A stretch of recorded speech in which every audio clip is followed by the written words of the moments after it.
Hoje, a palavra de Deus nos conduz ao mistério do dilúvio.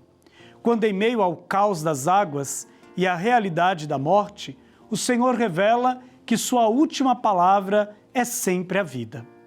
O mosaico nos apresenta a arca construída por Noé, não apenas como um abrigo, mas como sinal da fidelidade divina que persevera e a humanidade e a protege a criação. Enquanto as águas cobrem a terra, Deus prepara um novo começo e conduz seu povo em direção à esperança. Em prece, pedimos. Senhor, guarda-nos em tua aliança e conduze-nos com segurança pelos caminhos da vida nova. Acompanhe conosco esse estudo bíblico que nos recorda: em Deus, mesmo em meio à tempestade, sempre existe uma outra margem. Essa é uma caminhada de fé, é a nossa história, essa é a nossa jornada bíblica. Em um mundo marcado pela violência, pela corrupção, pelo afastamento de Deus, surge a figura de Noé, apresentado no livro do Gênesis como um homem justo e fiel.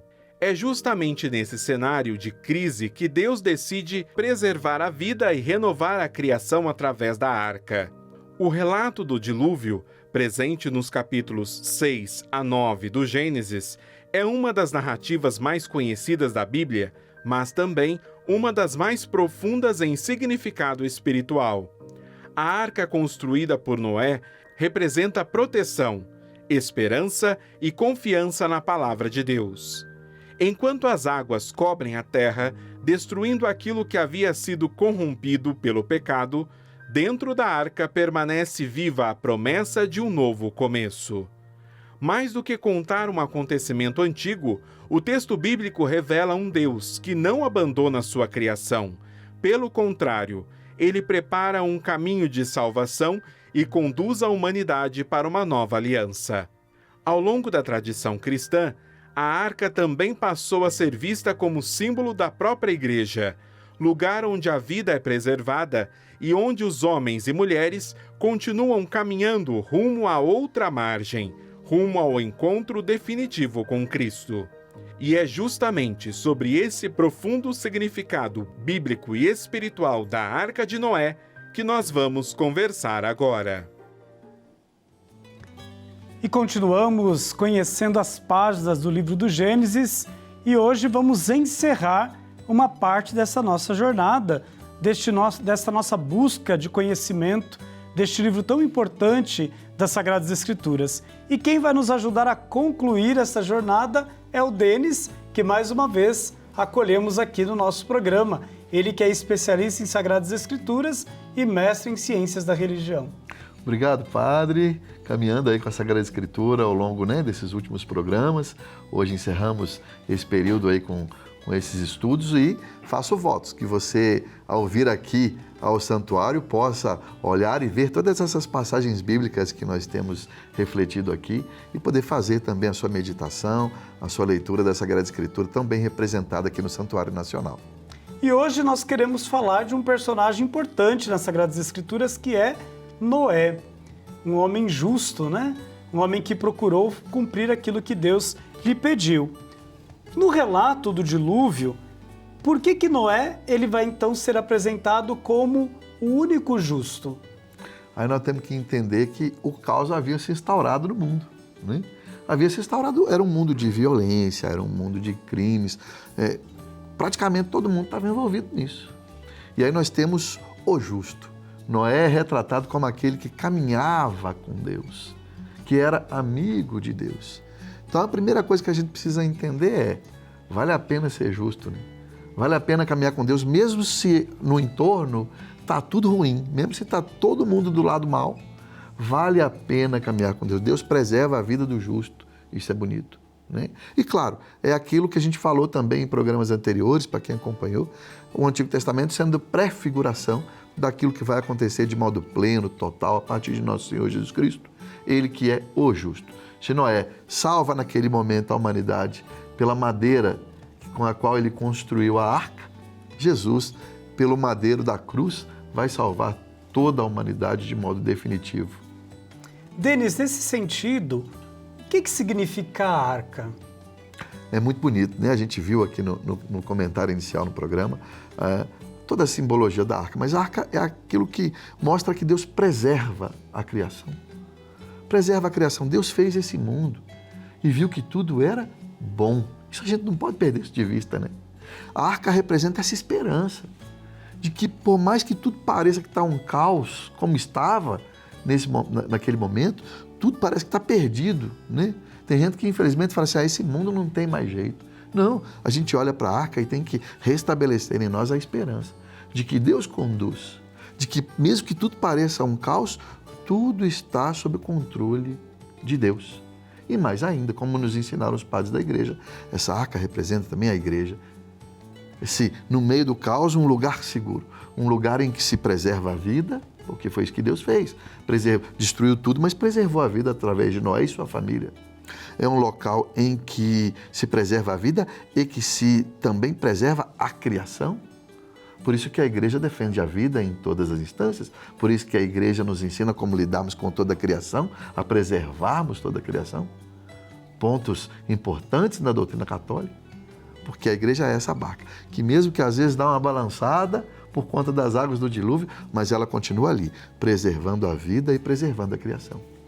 E isso é importante, né? Uma igreja que cuida dos seus filhos e filhas. E aí a gente vê essa figura da igreja como mãe. A mãe, ela é sempre cuidadosa, ela é sempre atenciosa. E a igreja, através do ensinamento da palavra de Deus, ela procura também dar esta atenção e nos mostrar qual o caminho que nós devemos seguir. Nesse sentido, você resgatou para a gente aí a arca, né? Que nos ajuda a pensar em toda essa história da salvação, neste cuidado de Deus. E o que pensar das águas do dilúvio? A água a gente aprende em casa que a água serve para lavar, né? Para tomar um belo banho, para lavar uma sujeira, para lavar a casa, né? É assim que eu aprendi em casa. E um valor muito grande para a água, porque ela também mata a nossa sede, nos mantém vivos. Então, a gente precisa entender esta água como essa que lava, essa que limpa. Deus, às vezes as pessoas entendem o dilúvio errado porque dizem assim, não, Deus destruiu o mundo e fez de novo. Não, não foi. Deus purificou o mundo. Representa isso esse dilúvio, né? Essa limpeza. Vamos lavar. E aí, de novo, né, daquela que a gente tem falado também nos programas anteriores, é sempre a minha escolha. Onde eu quero estar? Eu quero estar despreparado, caminhando sozinho, com as minhas próprias pernas, revoltado com Deus e com todo mundo, e assim ser pego desprevenido do dilúvio da vida? Ou não, ser como Noé, justo, mesmo que esteja todo mundo fazendo mal ao meu redor, eu vou fazer o certo. Por quê? Porque eu caminho com Deus. E aí sim poder me preparar, como Noé preparou a arca, preparou a sua família, preparou os animais que foram para a arca, poder estar preparado para os dilúvios da vida, para os momentos difíceis da vida, para os altos e baixos, né, de um barco lá no seu dilúvio. Eu preciso saber que lá eu estou. Se eu quero ficar a esmo e ser pego de surpresa sem preparo nos dilúvios da vida, ou se eu quero como Noé, porque ando com Deus, me preparo e estou num lugar seguro, numa direção segura, quando vierem os altos e baixos da vida. Diante disso, como que a gente pode pensar, né, que este relato de Noé prepara o povo para compreender mais tarde a missão de Cristo do Novo Testamento? É isso, né? Se Noé, como eu disse, Noé salvou a humanidade naquele momento através da madeira com a qual ele construiu a sua arca, Jesus vai salvar toda a humanidade no lenho da cruz, no madeiro da cruz. Esta prefiguração. Noé é chamado no texto bíblico de justo. E nós sabemos que aquele que veio cumprir toda a lei, que veio ensinar verdadeiramente a lei, foi nosso Senhor Jesus Cristo. Por isso a importância desses textos, desses personagens que sempre apontam, prefiguram aquilo que vai acontecer de modo pleno, de modo completo, total e irrevogável a partir da vida, da paixão, morte e, sobretudo, da ressurreição de nosso Senhor Jesus Cristo. E para a gente ir concluindo essa nossa jornada bíblica, que a fizemos tão bem durante este mês, o que significa esta nova humanidade? É uma humanidade que, olhando para esses textos todos que nós vimos, né, Padre? A criação, o dilúvio, a Torre de Babel, durante essa jornada que fizemos sobre a pré-história bíblica. Essa nova humanidade é esta humanidade que tem confiança em Deus e amor ao próximo, que coloca a Deus acima de todas as coisas e por causa disso consegue amar o próximo como a si mesmo. De novo, né? Todos esses textos já prefigurando aquilo que o próprio Jesus ensinou lá nos Evangelhos, quando pediram a ele para resumir toda a lei. Resumindo, juntando esses 2 artigos do Antigo Testamento. Amar a Deus sobre todas as coisas e amar o próximo como a ti mesmo. Amar é uma característica própria de todos nós que somos discípulos de Jesus Cristo e é amando que seremos capazes de edificar um mundo de irmãos, um mundo fraterno e justo para todos. Denis, muito obrigado. Deixa mais uma vez aí o seu convite para o seguirem lá nas suas redes sociais, onde você oferece também o seu trabalho, né, contribuindo com a igreja no ensino da Palavra de Deus. Muito bem, quem quiser, né, continuar comigo, conversando comigo um pouquinho sobre Sagrada Escritura, estou lá nas redes sociais, @prof.denisduarte, @prof.denisduarte. E, Padre, um prazer estar aqui, muito feliz de poder participar, de poder conversar um pouco sobre algo que a gente gosta tanto, né, que é a Sagrada Escritura e, sobretudo, junto com esse maravilhoso povo de Deus que acompanha aí o Jornada Bíblica. E claro, conhecer as Escrituras é conhecer o próprio Cristo, aquele que é a razão de estarmos aqui. Muito obrigado